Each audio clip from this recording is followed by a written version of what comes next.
Olá, hoje é sexta-feira, 12 de janeiro de 2024 e nós voltamos aqui a falar em mais um terrível pesadelo criado para o Brasil pelo presidente Lula, eleito pelo povo e disposto a contrariar as tradições da diplomacia brasileira, atacando Israel como se o Israel fosse terrorista e genocida e não Hamas.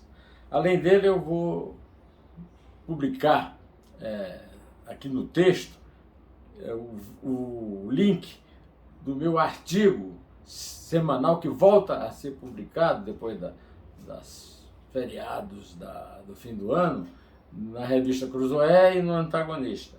E também vou me referir à crise no Equador, causado pelo problema da segurança, que é uma advertência importante para o Brasil. Eu quero agradecer muito a você que se manteve comigo, mesmo tendo, por causa das atribulações familiares na véspera de partir da Paraíba de volta para São Paulo, já estou em São Paulo, em casa, como você está vendo aqui pela minha indumentária e pela formalidade do meu vídeo, né? Eu quero mais uma vez agradecer a sua fidelidade, a sua resiliência, ou seja, a sua adaptação à minha realidade, e começar dizendo que o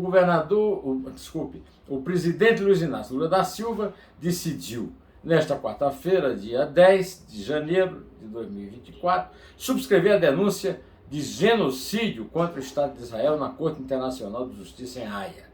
O presidente recebeu, antes disso, no Palácio do Planalto, a visita do embaixador palestino em Brasília, Ibrahim Al-Sabin, que pediu apoio brasileiro na Corte Internacional. A decisão é mais uma decisão, é mais um apoio do Brasil na Corte Internacional às críticas a Israel, e foi criticada com muita justiça pela comunidade judaica. No meio dessa comunidade judaica, tem o acadêmico da Academia Brasileira de Letras, o ex-ministro no governo Fernando Henrique, que foi o Celso Laffer, professor veneradíssimo da Universidade de São Paulo, que condenou o apoio, que na verdade é um apoio à África do Sul. Eu já venho avisando a você há algum tempo que esse tal de BRICS, que o Lula vive prestigiando e colocou a Dilma indevidamente na presidência do banco desse BRICS, na verdade é uma tentativa de enfrentar a ONU. A ONU é muito fraca, o Lula sabe disso, o PT sabe disso, que esses apelos ao Tribunal, à Corte Internacional de Justiça são absolutamente inócuos e só servem para criar problemas diplomáticos para o Brasil no Oriente Médio, né? Bom, como eu disse a você aqui no começo, minha coluna na Cruzoé e no Antagonista, publicado nesta sexta-feira, 12 de janeiro de 2024, tem o título Dois lados do mesmo saco da farinha fascistoide. Nem golpistas de 8 de janeiro eram dignos de representar a direita clássica, nem a esquerda petista comanda sozinho a tal democracia do amor. Não existe isso, né?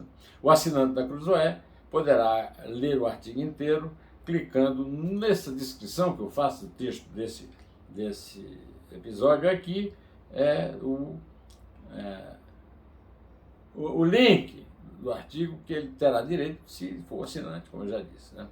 A Polícia Civil de Pernambuco abriu investigação sobre o caso da ex-primeira-dama Michele Bolsonaro, combatendo, né, uma disputa com a youtuber petista Karina Santos.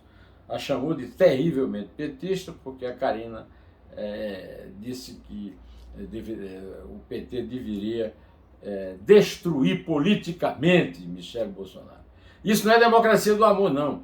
Nem é tirania do ódio. Isso aí é fascismo na veia, fascistóide, porque nem competência política ou filosófica o PT tem para imitar o fascismo de Mussolini.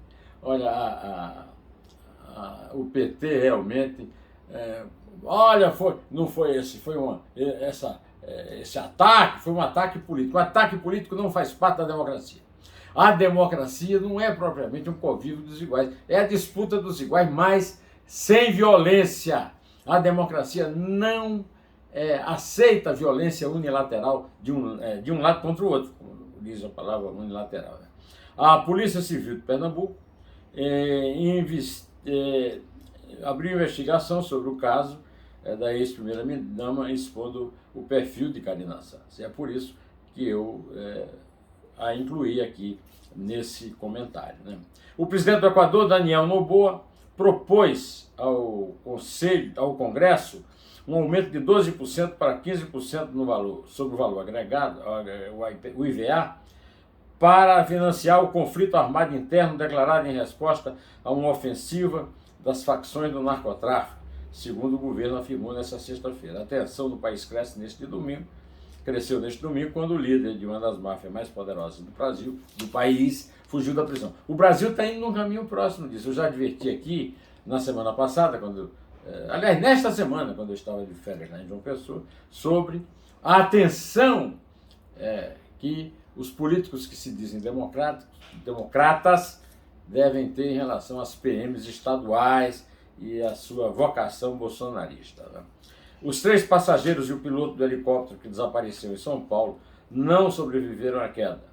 O helicóptero foi encontrado nesta sexta-feira 12, na região de Paraibuna, no Vale do Paraíba, depois de 12 dias de busca. Segundo o delegado Paulo Sérgio Rio Campos Melo, os corpos estavam ao lado da aeronave.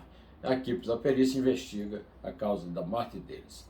Eu quero ainda, mais uma vez, convidar você, e prometer que no fim de semana eu vou fazer um 2 dedos de prosa novo, para ver o 2 dedos de prosa com Ipojuca Pontes, sobre o livro que ele acaba de lançar, Os Grandes do Nosso Mundo. E o Ipojuca publicou um brilhante ensaio sobre o meu livro de poemas recém-lançado, o Antes de Atravessar, no jornal A União de João Pessoa.